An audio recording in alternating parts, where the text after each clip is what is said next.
Students हम discuss करेंगे important news के बारे में। First news is regarding the Turkey के पर्सपेक्टिव से है। 2022 के समय टर्की के द्वारा अपना जो नेम है उसको चेंज किया गया था। प्रेजेंट समय में जो टर्की का जो नेम है वो है स्टूडेंट तुर्कई। तुर्कई के वहाँ पे पॉलिटिकल डेवलपमेंट हुआ है। एर्डोगन नाम के जो पर्सन हैं जो कि पावर के अंदर में हैं वहाँ पे उनके एक मेन राइवल हैं जिनको कि अरेस्ट किया गया अथॉरिटीज़ के द्वारा करप्शन के जो चार्जेज हैं उसके बेसिस के ऊपर में। तो क्या स्टूडेंट्स किसी भी कंट्री के अंदर जो पॉलिटिकल डेवलपमेंट होता है वो हमारे एग्जाम के पर्पज से इम्पोर्टेंट है। तो आप देखिए कि एग्जाम के अंदर में यूपीएससी के द्वारा इस तरीके से जो क्वेश्चन है वो नहीं पूछे जाएंगे, बट जोग्राफिकल लोकेशन के रिगार्डिंग में आपको जो लोकेशन है वो ज़रूर से पता होना चाहिए। एटलास के ऊपर इसको ज़रूर से प्रैक्टिस करना। और आप देखिए कि टर्की का जो नियर बाई एरियाज़ हैं वो कंटिन्यूस न्यूज़ के अंदर में हैं। जैसे टर्की के नॉर्दर्न पार्ट के अंदर में सिचुएटेड है ब्लैक सी। ब्लैक सी रसिया यूक्रेन जो कन्फ्लिक्ट है उसकी वजह से न्यूज़ के अंदर में है। टर्की का जो ईस्टर्न पार्ट है वहाँ पे जॉर्जिया सिचुएटेड है। जॉर्जिया के वहाँ पे आप देखिए कि एक रीजन ऐसा भी है जो रसिया के द्वारा कंट्रोल किया जाता है, जो ब्लैक सी के अंदर अपना एरिया शेयर करता है। तो वहाँ पे भी वो प्लेस भी न्यूज़ के अंदर में था पॉलिटिकल रीजन्स की वजह से। इसके अलावा स्टूडेंट टर्की के सदर्न पार्ट के अंदर में जो सीरिया नाम का जो कंट्री है वहाँ पे भी आप देखिए कि पावर का चेंज हुआ है। एचटीएस नाम का जो रेबल ग्रुप है उनके द्वारा पावर को कैप्चर है वो किया गया है सीरिया के अंदर में। तो इस तरीके से आपको लोकेशन है वो ज़रूर से प्रैक्टिस करने का ज़रूरत है। यहाँ से रिलेटेड एक क्वेश्चन है वो यूपीएससी के द्वारा पूछा भी गया था 2014 के समय में।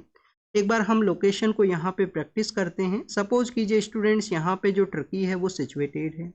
टर्की का मेजरली जो पार्ट है वो एशियन कॉन्टिनेंट के अंदर में है, बट इसका कुछ पार्ट आपको यूरोपियन कॉन्टिनेंट के अंदर भी सिचुएटेड है। जो south eastern part of the date European continent है वहाँ पे इसका एरिया है वो सिचुएटेड है। तो बेसिकली इसके नॉर्दर्न पार्ट के अंदर में स्टूडेंट्स ब्लैक सी है। नॉर्दर्न पार्ट के अंदर में ब्लैक सी है। यहाँ पे आप देखिए कि यूक्रेन है वो सिचुएटेड है। अब अगर हम बात करें स्टूडेंट टर्की का जो ईस्टर्न पार्ट है वहाँ पे, तो आप देखिए कि यहाँ पे जॉर्जिया अपना एरिया है वो शेयर करता है। यहाँ पे जो एरिया है वो शेयर करता है स्टूडेंट जॉर्जिया। जॉर्जिया के सदर्न पार्ट के अंदर में है स्टूडेंट्स अर्मेनिया। अर्मेनिया भी अपना एरिया है वो शेयर करता है। अब आपको यहाँ पे एक इन्फॉर्मेशन ये होना चाहिए कि अजरबैजान नाम का जो कंट्री है वो भी अपना एरिया है वो शेयर करता है। क्योंकि स्टूडेंट्स अर्मेनिया का जो वेस्टर्न पार्ट है वहाँ पे एक रीजन है। अर्मेनिया का जो वेस्टर्न पार्ट है वहाँ पे एक टेरिटोरियल रीजन है जो कि आप देखिए कि जो एनक्लेव का जो रीजन है वो अजरबैजान के कंट्रोल के अंदर में है। तो वो भी अपना एरिया है वो शेयर करता है। फिर स्टूडेंट्स आपको ईरान है वो सिचुएटेड है। ईरान अपना एरिया यहाँ पे शेयर करता है। ईरान के बाद में आप देखिए कि इसका जो सदर्न पार्ट है वहाँ पे आपको इराक है, सीरिया है और मेडिटेरियन सी है। यहाँ पे बेसिकली इराक है, फिर आप देखिए कि यहाँ पे सीरिया है और फिर मेडिटेरियन सी है, उसके साथ अपना एरिया शेयर होता है। इसके अगर हम बात करें स्टूडेंट्स वेस्टर्न पार्ट के अंदर में तो एजियन सी है। एजियन सी के बाद में आप देखिए कि ग्रीस एंड बुल्गारिया जो कि यूरोपियन कॉन्टिनेंट का पार्ट है, ग्रीस एंड बुल्गारिया वो भी अपना एरिया है वो शेयर करते हैं। तो ये तो बेसिकली आप देखिए कि टर्की के बारे में हुआ। अब हमने उस क्वेश्चन का यहाँ पे प्रैक्टिस करते हैं जो कि यूपीएससी के द्वारा आपसे पूछा गया था। 2014 के समय यूपीएससी ने क्वेश्चन पूछा था कि जो टर्की है वो लोकेटेड बिटवीन द कौन से ऐसे इंपॉर्टेंट एरियाज हैं जिसके बिटवीन के अंदर वो लोकेटेड है। फर्स्ट जो ऑप्शन है वो मेंशन किया गया था कि जो मेडिटेरियन सी है और जो यहाँ पे कैस्पियन सी है, मेडिटेरियन सी है और कैस्पियन सी है, उसके बिटवीन के अंदर में सिचुएटेड है। तो आप देखिए कि यहाँ पे तो बेसिकली मेडिटेरियन सी है, यहाँ पे ब्लैक सी है, कैस्पियन सी इस पार्ट के अंदर में है जिसके साथ में ये जो कंट्रीज हैं अजरबैजान है, ईरान है जो अपना एरिया शेयर करते हैं। तो फर्स्ट ऑप्शन तो आप देखिए कि इनकरेक्ट है यहाँ पे। सेकंड ऑप्शन आपको वहाँ पे बताया गया था कि मेडिटेरियन सी और ब्लैक सी के बिटवीन में सिचुएटेड है, मेडिटेरियन सी और ब्लैक सी के बिटवीन में सिचुएटेड है। तो ये एक आप देखिए कि पॉसिबिलिटीज है यहाँ पे करेक्ट होने का। थर्ड स्टूडेंट्स आपसे वहाँ पे ऑप्शन है वो मेंशन किया गया था Gulf of Aqaba and Dead Sea के बारे में। तो Gulf of Aqaba and Dead Sea basically आप देखिए कि डेड सी है जो कि जॉर्डन के साथ में, जॉर्डन एंड इजराइल के साथ अपना एरिया शेयर करता है और गल्फ ऑफ अकाबा भी वहाँ पे ही है। डेट जॉर्डन और इजराइल उसका पार्ट है, Gulf of Aqaba and Dead Sea. Fourth अगर हम बात करें student Suez Canal and Red Sea के बारे में या Suez Canal and Mediterranean Sea के बारे में था, जहाँ पे आप देखिए कि साइनाई पेनिनसुला है वो अपना एरिया शेयर करता है, वो इजिप्ट के अंदर में सिचुएटेड है। तो इसका जो करेक्ट आंसर है वो है स्टूडेंट सेकंड ऑप्शन था, मेडिटेरियन एंड ब्लैक सी है, उसके बिटवीन के अंदर ये सिचुएटेड है। तो ऐसे भी आपसे जो सवाल हैं वो पूछे जाएंगे, आपको अच्छे से प्रैक्टिस करने का ज़रूरत है। जो भी कोई न्यूज़ है, कोई एरिया है, वो न्यूज़ के अंदर में है। सेकंड आप देखिए कि संबल का जो रीजन है, संबल के वहाँ पे एक सर्वे है वो कैरी आउट करना था एक मोन्यूमेंट के रिगार्डिंग में। वहाँ पे वायलेंस है वो होता है, तो जिसके जो चीफ पर्सन है उनको अभी अथॉरिटीज़ के द्वारा अरेस्ट है वो किया गया है। एग्जाम के पर्पज़ से क्या इम्पोर्टेंट है, काफ़ी बार हमने उसका जो हिस्टोरिकल जो रीजन्स है उसके बारे में हमने डिस्कस किया है। आज हम संबल का जो लोकेशन है उसको एक बार देखते हैं, क्योंकि यूपीएससी ने 2016 का जो पेपर था, 2016 के पेपर के अंदर में कुछ रीजन्स के बारे में, इंडिया के भी जो ज्योग्राफिकल रीजन है उसके रिगार्डिंग में एक मैच द कॉलम का जो क्वेश्चन है वो पूछ लिया था। बुंदेलखंड है, भागेलखंड है, और जो संबल जो पार्ट है वो है स्टूडेंट्स रोहिलखंड का। संबल जो पार्ट है वो किसका है, रोहिल्ला खंड है, उसका ये पार्ट है। अब आप देखिए कि रोहिल खंड के अंदर में कौन कौन से जो एरियाज हैं वो अपना एरिया है वो शेयर करते हैं। बरेली है, रामपुर है, मुरादाबाद है, और मुरादाबाद डिवीजन के अंदर ही जो संबल है वो सिचुएटेड है, जो कि डेट बेसिकली आप देखिए कि north western part of that Uttar Pradesh का एरिया है। तो ये रोहिलखंड का पार्ट है, तो ये आपको एरिया, ज्योग्राफिकल एरिया पता होना चाहिए। रोहिलखंड कहाँ पे है, भागेलखंड कहाँ पे है, बुंदेलखंड के अंदर में कौन सा जो एरियाज हैं, जो कौन से डिस्ट्रिक्ट्स हैं वो अपना एरिया शेयर करते हैं, कोई मेन इंपॉर्टेंट सिटी वहाँ पे सिचुएटेड हो। तो इस तरीके से सवाल पूछ लिए जाएंगे आपसे। नेक्स्ट अगर हम बात करें स्टूडेंट्स, यहाँ पे जिन जस्टिस के घर से आप देखिए कि कुछ नोट्स हैं, कुछ करेंसी के जो रुपीज़ हैं वो मिले हैं, उसके रिगार्डिंग में सीजीआई के द्वारा, चीफ जस्टिस ऑफ इंडिया के द्वारा तो डिटेल इंक्वायरी है, डिटेल रिपोर्ट है वो मांगी गई है। दिल्ली हाई कोर्ट के जो मेन चीफ जस्टिस है उनके द्वारा एक कमेटी भी कॉन्स्टिट्यूट किया गया, जो इनका कंप्लीटली इस इंसिडेंट के बारे में एग्जामिन है वो किया जाएगा। रिसेंटली आप देखिए कि हमारे जो जुडिशियल पर्सन्स हैं, जो जजेज हैं, हाई कोर्ट के जो जज हैं, उनको लोकपाल के द्वारा भी अपने जुरिडिक्शन के अंदर बताया गया था पब्लिक सर्वेंट के रूप से, जिसको कि सुप्रीम कोर्ट के द्वारा जिसको कि रोका गया है उस जजमेंट, उस डेट एक्टिविटी को। कि पब्लिक सर्वेंट का कैटेगरी के अंदर तो आप रख सकते हो, बट यहाँ पे जो इंडिपेंडेंस ऑफ जुडिशरी है उसको ये हार्म करेगा। कुछ दिन पहले हमने आपसे एक सवाल भी पूछा था न्यूज़पेपर डिस्कशन के अंदर ही, कि जो इंडिपेंडेंस ऑफ जुडिशरी है वो प्रोविजन हमने इंडियन कॉन्स्टिट्यूशन में कहाँ से लिया है। तो आप देखिए कि यूनाइटेड स्टेट ऑफ अमेरिका का जो कॉन्स्टिट्यूशन है उससे हमने इंडिपेंडेंस ऑफ जुडिशरी के बारे में जो प्रोसेस है वो उसको वहाँ से हमने विड्रॉल किया था, उसी को कॉन्स्टिट्यूशन के अंदर ऐड किया गया कॉन्स्टिट्यूशन असेंबली के जो मेंबर्स हैं उनके द्वारा। नेक्स्ट अगर हम बात करें स्टूडेंट्स, आप काफ़ी बार जब वुमेन सेफ्टी के बारे में आप रीड करते हो तो एक कमेटी भी आप रीड करते हो, जस्टिस वर्मा कमेटी। जैसे कि आप देखिए कि यहाँ पे नेम मेंशन है, तो ये बेसिकली वो डिफरेंट पर्सन है। जस्टिस जेएस वर्मा का कमेटी बना था 2013 के समय में, निर्भया केस के बाद में वुमेन सेफ्टी के रिगार्डिंग में। तो जस्टिस वर्मा कमेटी भी आप देखना, कभी आपको वुमेन सेफ्टी के पर्सपेक्टिव से न्यूज़ के अंदर भी मेंशन है वो हुआ करता है। नेक्स्ट अगर हम बात करें स्टूडेंट्स, यहाँ पे कश्मीर का जो रीजन है उसको फोटो के थ्रू शो किया गया है और बताया गया है कि वहाँ पे स्प्रिंग का जो समय है उसके अंदर में किस तरीके से जो ब्यूटीफुल जो सीन है, जो नेचर है, उसका वो यहाँ पे शो है वो किया गया। और basically southern part of Kashmir का जो एरिया है वहाँ का ये फ़ोटो है। कश्मीर के बारे में जब भी हम रीड करते हैं तो बेसिकली आप देखिए कि विंटर के समय हम एक हार्स जो विंटर डेज हैं उसके बारे में रीड करते हैं। 40 डेज का हार्स विंटर का जो समय हुआ करता है, जिसको कि हम किसके नाम से जाना करते हैं, चिल्ली कलान के नाम से जानते हैं, जिसके अंदर वहाँ पे काफ़ी सारा स्नोफॉल है वो हुआ करता है। इस बार आप देखिए कि चिल्ली कलान के समय में काफ़ी कम जो स्नोफॉल है वो रिसीव हुआ था। उसका भी जो रीजन्स है वो बताए गए थे कि हार्स जो समर का जो समय है वो हो सकता है कश्मीर के रीजन के अंदर में, अगर कम वहाँ पे स्नोफॉल है वो हुआ है उसकी वजह से। नेक्स्ट आप देखिए कि यहाँ पे बेसिकली डेट ट्रॉपिकल मानसून जो क्लाइमेटिक कंडीशन है उसके बारे में जब हम रीड करते हैं तो उसका एक जो करेक्टरिस्टिक फीचर है वो ये भी है कि जैसे ही समर का अराइवल होता है उससे पहले जो पेड़ हैं, पेड़ों के द्वारा अपने जो लीव्स हैं उनको फोल्ड किया जाता है, वो पेड़ों के जो पत्ते हैं वो गिरते हैं और उसके बाद में आप देखिए कि नए पत्ते हैं, नई जो कोपल हैं वो आती हैं प्यारे एक पेड़ के ऊपर में। ये एक अडेप्टेशन प्रोसेस का भी पार्ट है कि समर के अराइवल के समय टेम्परेचर राइज करता है तो उनके द्वारा कम से कम जो इवोपरेशन है वो हो सके, उसकी वजह से पेड़ों के जो पत्ते हैं वो गिराए जाते हैं किसी भी ट्री के द्वारा में। तो ये बेसिकली आप देखिए कि क्लाइमेटिक कंडीशंस के बारे में हमने देखा। नेक्स्ट आप देखिए कि इंडोनेशिया के बारे में है। इंडोनेशिया के वहाँ पे एक डेट वोल्केनो है, उसका इरप्शन हुआ है, तो वोल्केनो इरप्शन के बारे में मेंशन किया गया है इंडोनेशिया के बारे में। आप देखिए कि इसका नेम आपको ज़रूर से पता होना चाहिए, कहाँ पे ये सिचुएटेड है। हो सकता है कि आपसे क्वेश्चन पूछ लिया जाए। लास्ट 2 ईयर के अंदर में काफ़ी सारी जगह पे वोल्केनिक इरप्शन है वो हुआ है, तो इंडोनेशिया का ये रीजन है।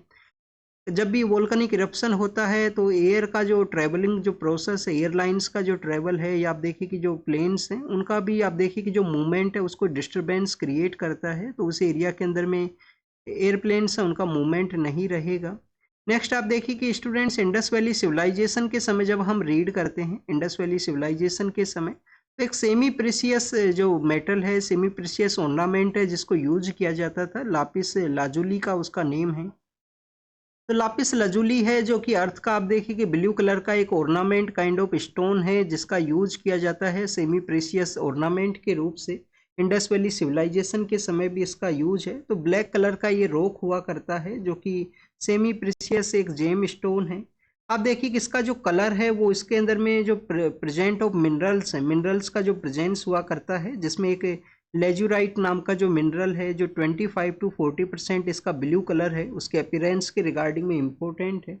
इसके अलावा स्टूडेंट्स इसके अंदर में जो ब्लूनेस है वो डिपेंड ये भी करता है कि कितना जो सल्फर का जो कंटेंट है उस स्टोन के अंदर में कितना सल्फर का जो कंटेंट है उसके ऊपर भी ये डिपेंड करता है।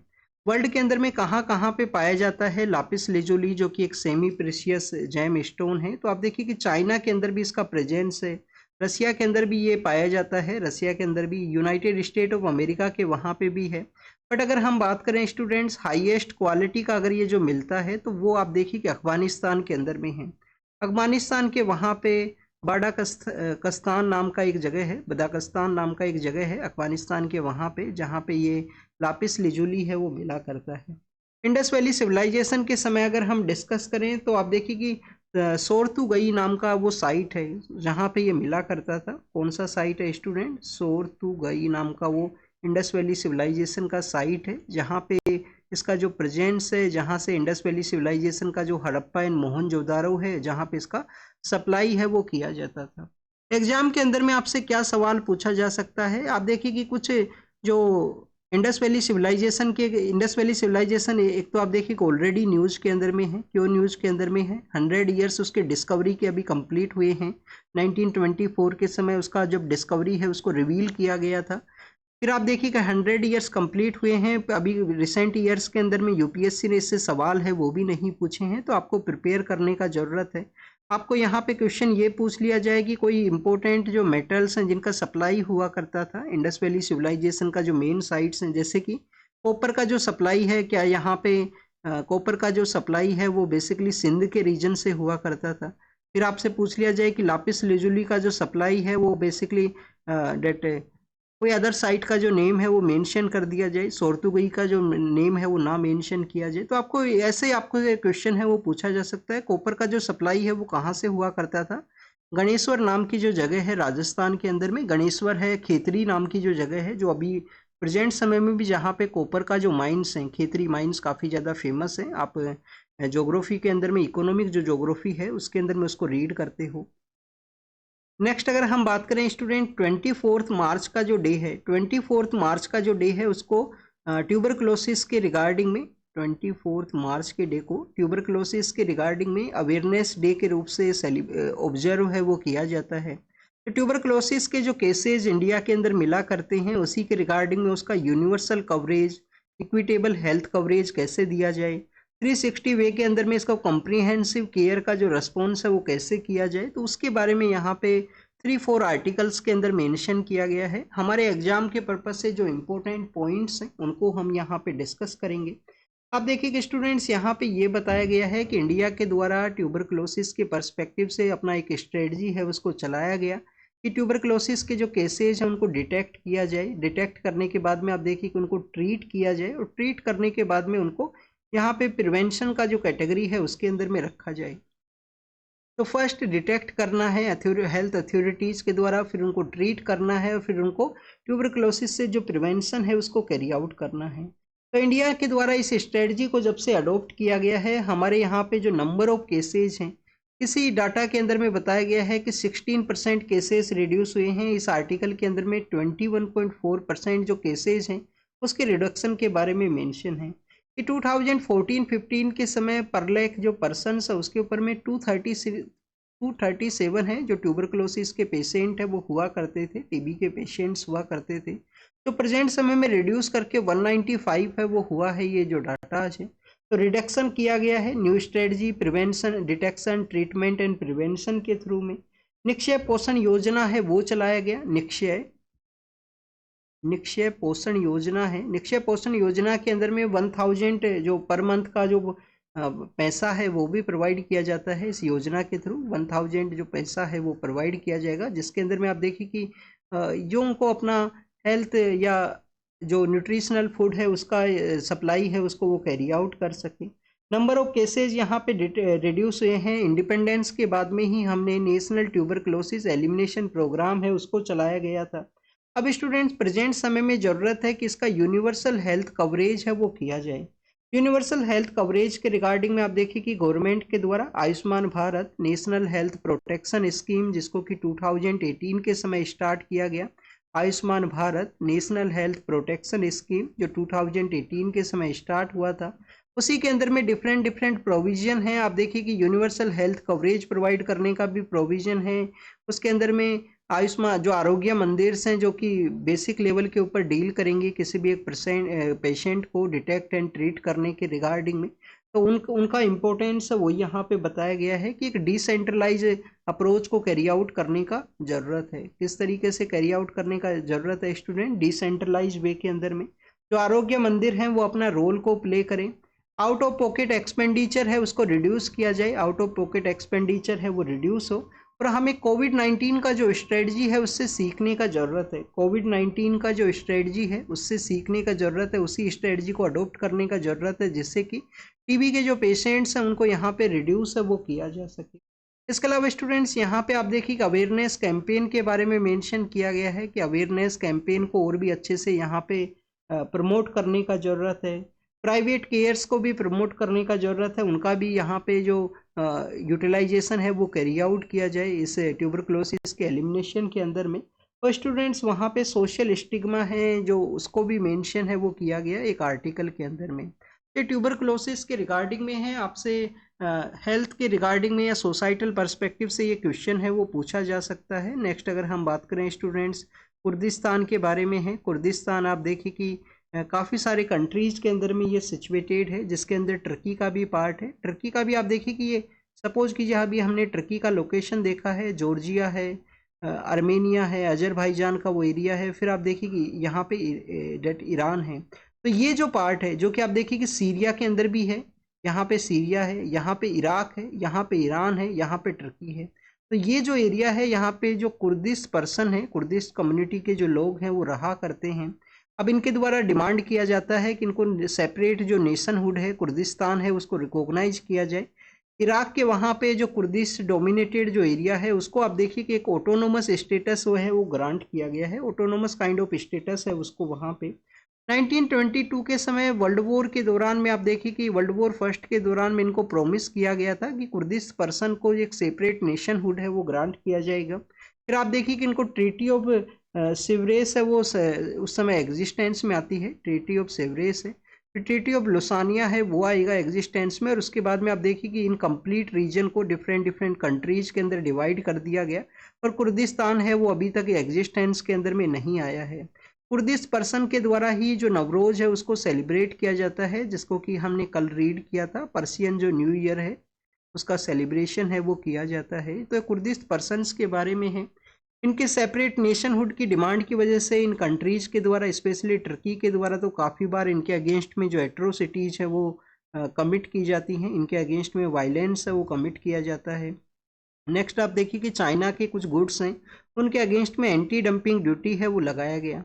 एंटी डंपिंग ड्यूटी क्या हुआ करता है स्टूडेंट्स? आपका जो डोमेस्टिक इंडस्ट्री है उसके अंदर में कोई भी कंट्री के द्वारा कोई लो प्राइस के ऊपर किसी प्रोडक्ट को डंप है वो ना किया जाए, किसी लो प्राइस के ऊपर जो प्रोडक्ट है उसको डंप ना किया जाए, जिससे कि लोग उसको मोर परचेज करें। तो डोमेस्टिक इंडस्ट्री के यहाँ पे प्रोटेक्शन के रिगार्डिंग में एंटी डंपिंग ड्यूटी है वो कंट्रीज के द्वारा यूज की जाती है। तो कुछ 5 प्रोडक्ट्स हैं जिनके अगेंस्ट में लगाया गया है। अगर हम बेसिकली बात करें एंटी डंपिंग ड्यूटी के बारे में, तो डायरेक्टर जनरल ऑफ, आप देखिए कि जो director general of trade remedies हैं उनके द्वारा इसको प्रपोज किया जाएगा।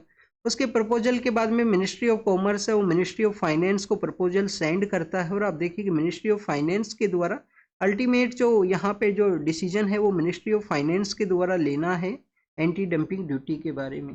नेक्स्ट अगर हम बात करें स्टूडेंट्स ऑनियन के एक्सपोर्ट के रिगार्डिंग में, कुछ यहाँ पे जो ड्यूटीज़ का जो इम्पोज था उसके रिगार्डिंग में डिस्कशन के मेंशन किया गया है। ओनियन आप देखिए कि डिफरेंट डिफरेंट सीजन्स के अंदर में उगाई जाती हैं। आपको रबी के समय भी, आपको खरीफ के समय भी, लेटर फेज ऑफ खरीफ के समय भी इनका जो ग्रोइंग समय है वो आपको देखने के लिए मिलता है। महाराष्ट्र के वहाँ पे आप देखिए लासिल गांव नाम की एक जगह है, लासिल गांव, जो कि नासिक के नियर बाई एरिया के अंदर में है लासिल गांव, जो कि one of the biggest market है ओनियन के रिगार्डिंग में इंडिया के अंदर में। ट्यूबरक्लोसिस आप देखिए कि टीबी के जो चैंपियन जो पर्सन्स हैं उनको यहाँ पे बैटल को, ये जो अवेयरनेस कैंपेन है उसके अंदर में वो ज्वाइन करेंगे, जिनके द्वारा बेसिकली इसे सफ़र करते थे, अब उनके द्वारा इसको एलिमिनेट किया गया है, कम्प्लीटली वे के अंदर में इसको फाइट किया गया।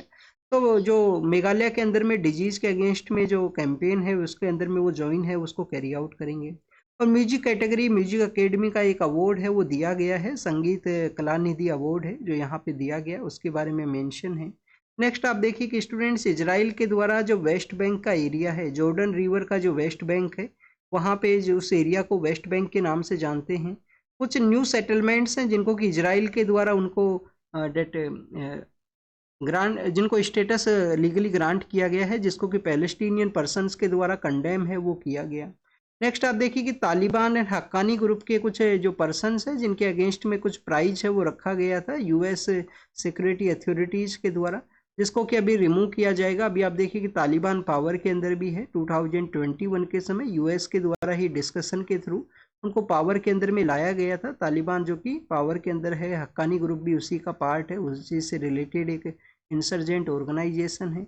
नेक्स्ट आप देखिए कि बांग्लादेश के रिगार्डिंग में है। बांग्लादेश के वहाँ पे जो स्टूडेंट्स का कुछ एलिगेशंस थे तो उसको रिजेक्ट है वो किया गया है, एग्जाम के पर्पज से वो नहीं इम्पोर्टेंट है।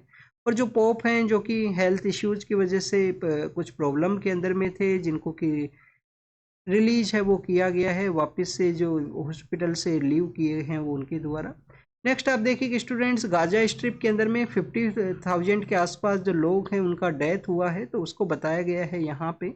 और ये हमने टर्की का जो न्यूज़ है वो ऑलरेडी रीड कर चुके हैं। तो this is all about the today's newspaper discussion. आप इसको रीड कीजिए, रिवाइज कीजिए, जो भी इंफॉर्मेशन आपसे पूछा गया है उसको नोट डाउन कीजिए, और आप देखिए कि जो क्वेश्चंस आपसे पूछे गए हैं वो कमेंट सेक्शन के अंदर बताना। Thank you students, thank you very much.